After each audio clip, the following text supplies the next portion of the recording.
Oh, hello. So yeah, um, we're still somehow second in the league.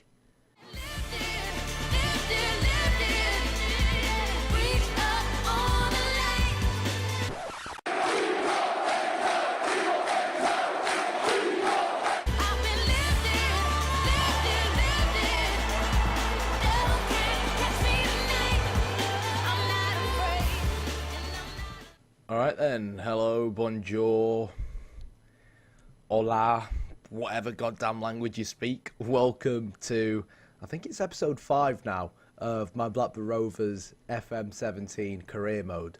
So, we're second in the league, and as you know, we've been through a really patchy phase. It was always going to be bad after we lost 2-0 to Swansea, up against Premier League opposition, a game where we actually played really well. But, you know, after being on such a good streak, sometimes all it takes is that one loss to start making morale dip. Players start to doubt themselves and so on, especially when you play with a weakened side in the Cup. And you know, that can sometimes have an adverse effect.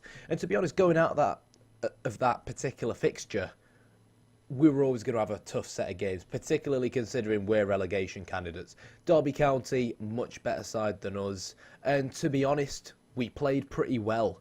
The game only started turning in their favour as soon as Corey Evans got sent off, and we've been suffering from a lot of red cards this season. I mean, I can take the blame, the players can take the blame. I personally don't think I'm to blame, you know what I mean? But as you can see, Corey Evans got sent off in the 50th minute, and well, Derby's goals all came after the 77th minute. So down to 10 men, we just didn't have enough huff and puff in us to see the game out.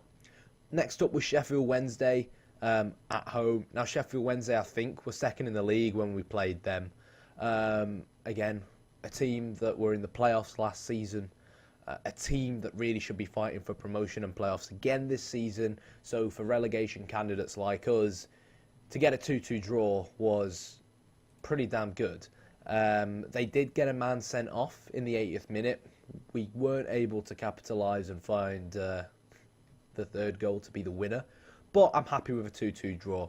After that was Birmingham. I think when we came to play against them, they then became second in the league because they really, if you take a look at the league table, been overachieving. Gary Rowett's side, ironically, because he's been sacked in real life, they're currently sat in 6th place. Obviously, only 2 points between us and them. And the only reason we're second and not in a playoff spot, as opposed to Derby and Sheffield Wednesday, is because of goal difference, basically. So we got a 0-0 draw away from home. Again, could have been a lot worse, given that they're in decent form. But then next up was a game where we really should have been looking to win. Ipswich Town, I think they were just above the relegation zone. We played really poorly and lost 3-1. You know, and that was a point where I started pondering to myself and thinking, Jesus Christ, SI released a new update. Something's not going right tactically, you know what I mean, when they release a match engine update.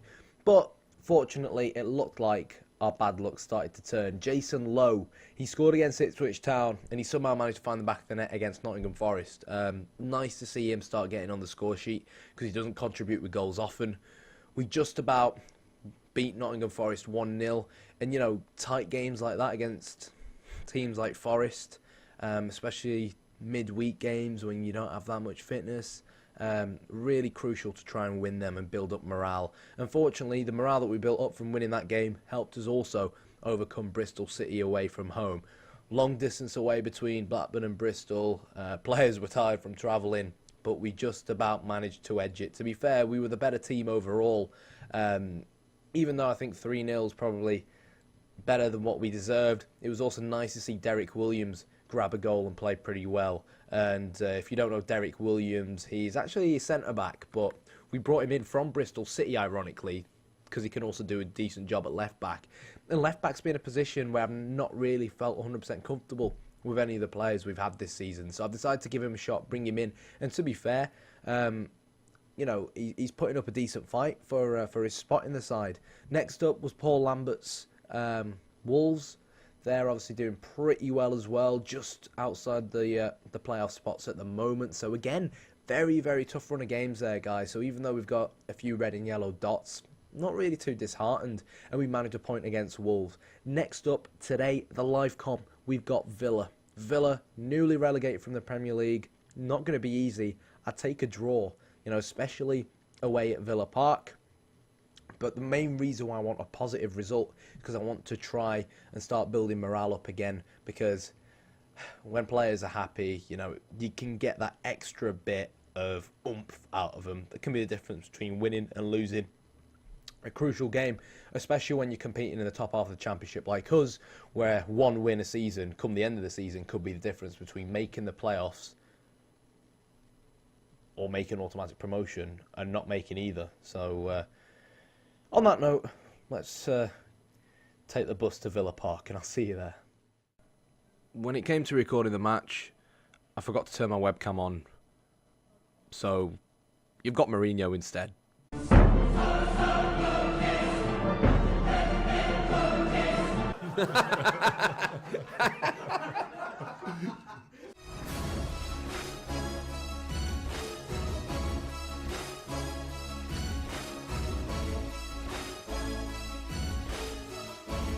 Okie dokie, hello and welcome back. We are at Villa Park. Just before we jump straight into the game, I want to run past a few changes for you guys, because, if you watch that first part just before the match, you're probably looking at the starting lineup and thinking, bloody hell, that's a lot of changes to the starting lineup.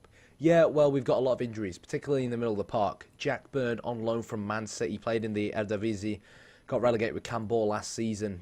Half-decent player has come in to become our box-to-box. I don't really feel like he fits the box-to-box role, but to be honest, he's the best we've got at the moment, so we're going with him.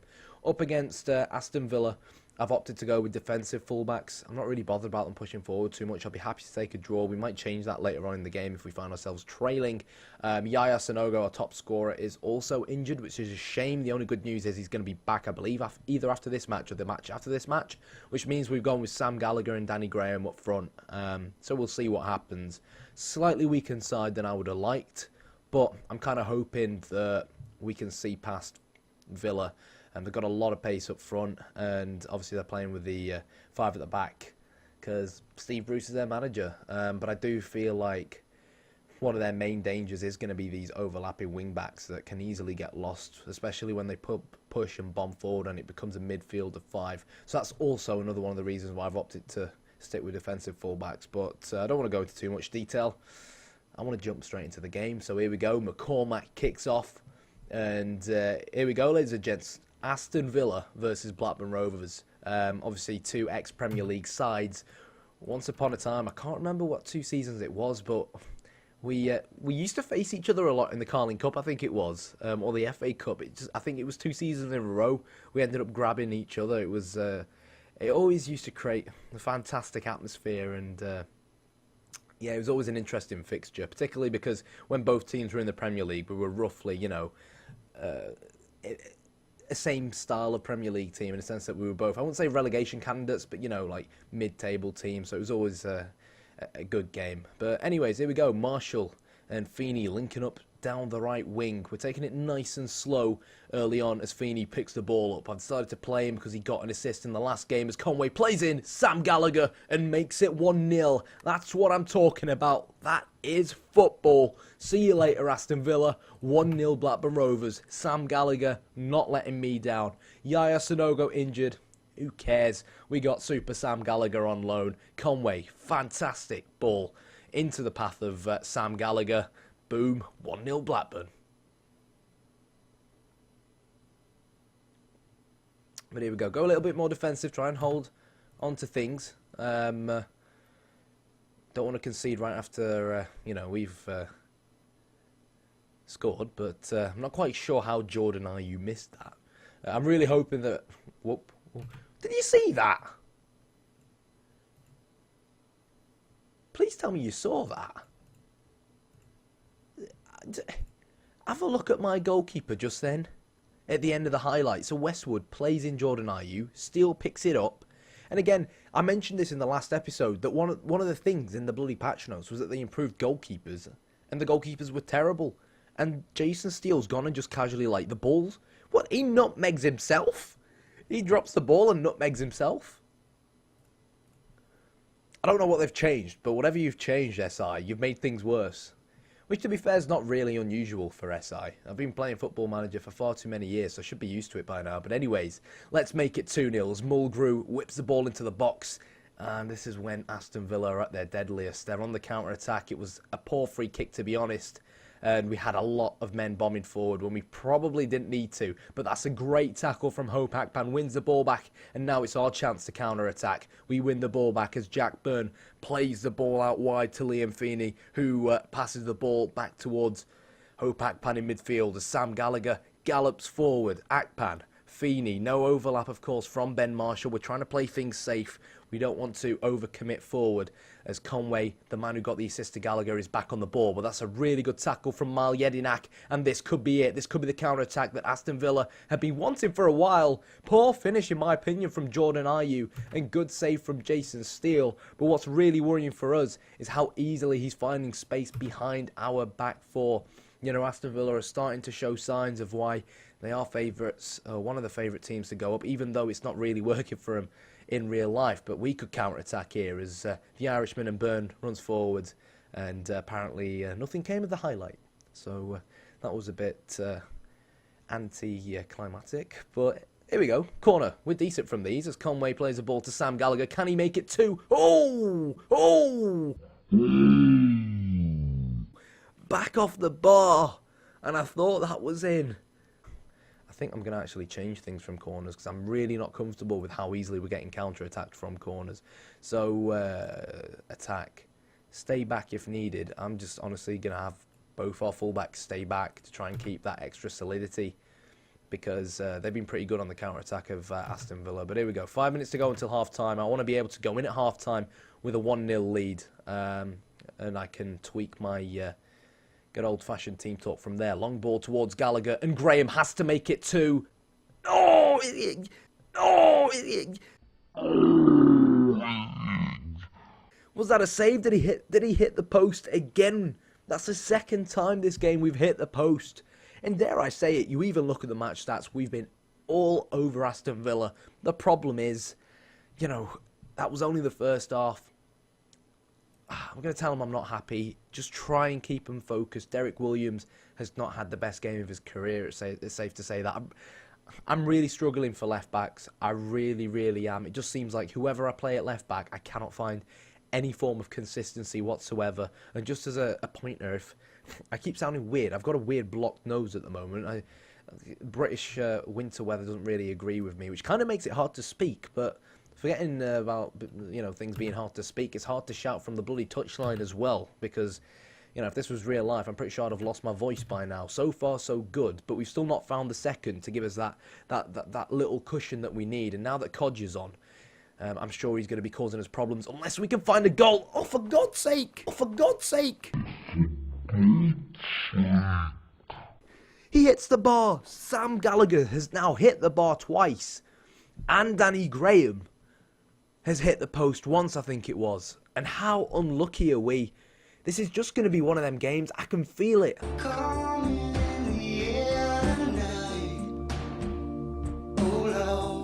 I just know it is. Where Villa are going to get a last-minute equaliser and we're going to get completely FM'd. Unbelievable. They've got ex-Blackburn Rovers player in Mark Bunny in goal as well. Used to chant Mark Bunny's got a short name to him. But we really need to make this 2-0. I'm still not happy by the amount of people we're leaving behind at these corners. I mean, we're meant to be leaving both fullbacks, but that doesn't seem to be happening despite the changes that I made. But anyways, you know, I've got a funny feeling we got this game. I'm really happy with how we played so far. With regards to changes, I really want to take off Jack Byrne. I don't really feel like he's given us much. Danny Graham on a 6.7 as well. Time to bring on Marvin Emnes, I think. Switch these two lads around. Marvin Emnes will just give us that extra bit of quality dribbling up front, I think. Help us control the game and keep hold of the ball a little bit better. And I'm going to bring on Danny Guthrie for Jack Byrne. So that's all three of our substitutions made now. We are low on midfielders, and ideally the midfielders, to be honest, that I've just put on, I would have liked perhaps slightly more defensively thinking midfielders. But what will happen is, come the 80th minute, it's time to drop one of these strikers back, and this was part of my plan really all along. So Gallagher can now stay up front on his own. We'll make Emnes an attacking playmaker on support, and now really it's just a case of, trying to hold on to the ball, trying to play a little bit slower, waste time, and be a little bit more disciplined, you know what I mean? Try and hold on.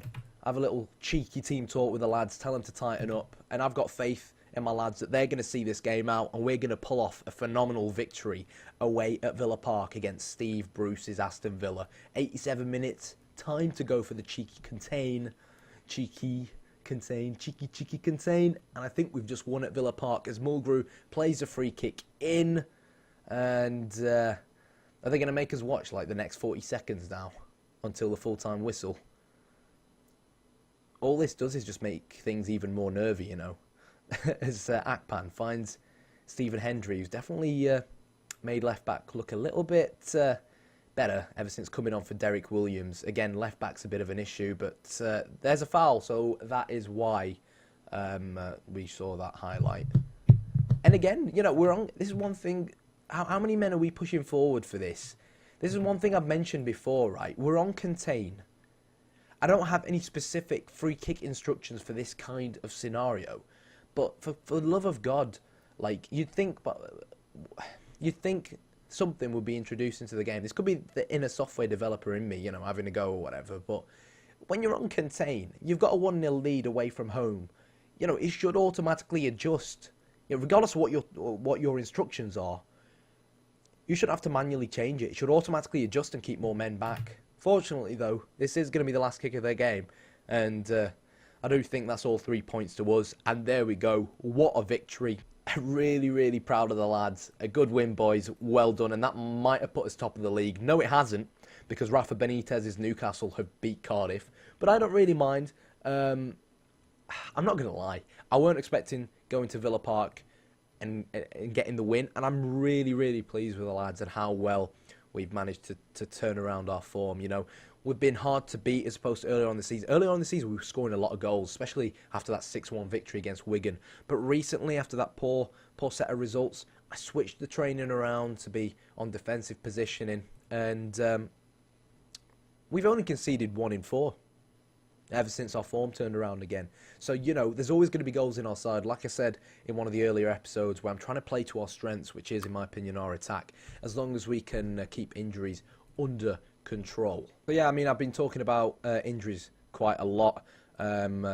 Corey Evans, centre midfield problem, I know I mentioned it. He's currently out for between 9 days and 2 weeks. He's got a groin strain. The sooner he can be back, the better. He's not exactly a phenomenal player, but he puts a shift in at this level. Darragh Lenihan, a lot of potential on this lad. Quite versatile. He can play centre mid, centre back, CDM. I like this lad. His only issue is that he's only 22 years old. He's got 18 aggression, which sometimes means he can get sent off from time to time. He's currently got strained knee ligaments, and he's out for 6 to 7 weeks. And who knows whether or not he's going to be the same player when he gets back. So definitely expecting some attributes of his to drop. Talking about Yaya Sanogo, I mentioned his injury, but it's only a damaged heel. So I'm sure he'll be back soon, and hopefully he can add to his fantastic goal-to-game ratio. 15 apps, 13 goals.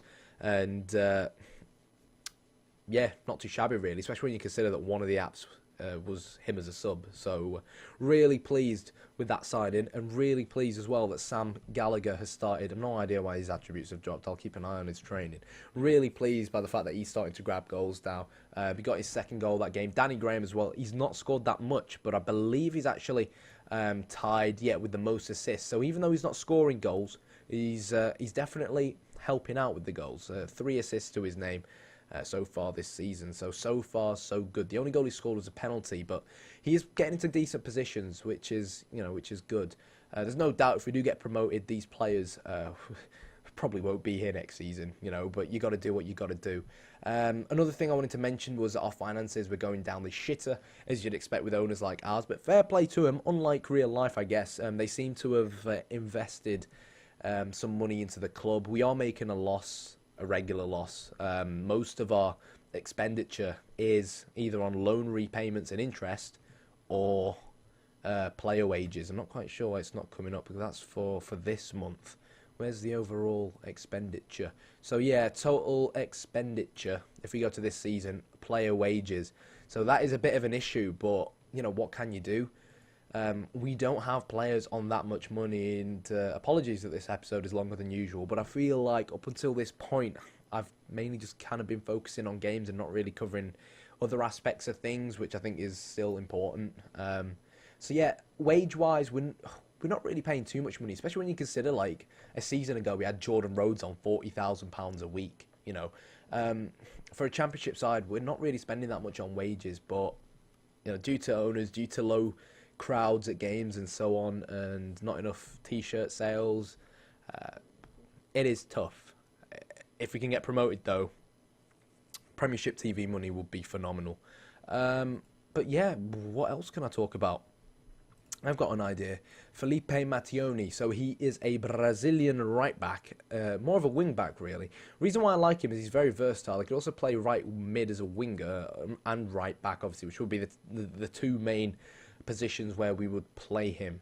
Now, I know I was saying that left back's the main issue, but at the same time, we don't really have someone who's that solid at right mid. Other than Conway, who's actually been helping out with assists a fair bit this season. He's only got 2 assists, but he's got 2 player of the matches. And the reason why I'm emphasising that he's only got 2 assists is because he did take a bit of time, coming back from injury. He hasn't been fit since the start of the season to regain his form, but he's starting to contribute. We, of course, saw the assist that led to Gallagher's goal against Villa earlier on in that game. So, yeah, I've been considering bringing Mattioni in. I've already agreed contract terms with him. I'm not sure if I can show you guys what it was, but it wasn't much money. It was only 5k a week. He's not as strong as I would like, particularly for a defender, but I'm thinking he might be able to put in a half-decent shift in at right mid, simply because Marshall's been doing all right at right back. Could be faster, but I think at 5k a week, Mattioni could be a really good signing. 15 dribbling, 13 passing, and he's got decent marking and tackling as well, so even if he's playing right mid, he can, help him pressure him from the front. And most importantly, 13 crossing. That might be the difference between us, getting promoted and not getting promoted. It's a tough one. I'm still trying to decide whether I want to go for him or not. We'll have to wait and see. And I guess you'll find out in the next episode. So, guys, if you enjoyed that episode, and again, if there's anything specific you guys want to see, you think I should show you in the next season, you want me to go through tactics a little bit more, just let me know. And I'll try and accommodate for you. But if you like the video, subscribe, hit the like button, and as always, thanks for watching.